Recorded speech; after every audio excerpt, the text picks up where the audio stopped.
Jy ook al so in die moeilikheid gewees dat jy goedjies gemaak het en verkoop het. Vanoggend dink ek in die tyd wat ek probeer het om sleutelhouers te maak. Ek is nie 'n baie kunstige mens nie. Sleutelhouers en dan toe sulke goedjies soos 'n kruisie uit karton uitgesny, dit gesprei en mooi versier met kraletjies. Ek weet nou nie eintlik wat 'n mens dit kan noem nie. En dan die sleutelhouertjies en sulke goed. En laat dink my terug.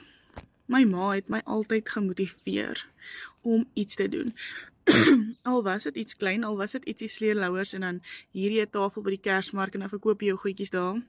Al was dit om chaffles te bak, dit op die straat te verkoop. Dit kom al lank. En dit is als goed en wel, maar hoe kan 'n mens dit volhou om jou skuld te demp? Dis 'n uitdaging. So ek het besluit, ek wil nie nog en nog goedjies nog aanpak nie.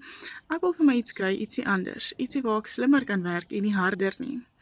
So ek het met digitale bemarking begin. Dis nie net nog 'n skema op die internet nie. Hierdie is uniek, dis jou eie aanlyn besigheid dan for you. As ek vir jou kan wys hoe jy kan ekstra geld maak, deur net een keer uitgawes te hê, dan nooit weer nie, jy op die regte plek. Skryf vir my sleutelhouers. Ek gaan vir jou wys hoe.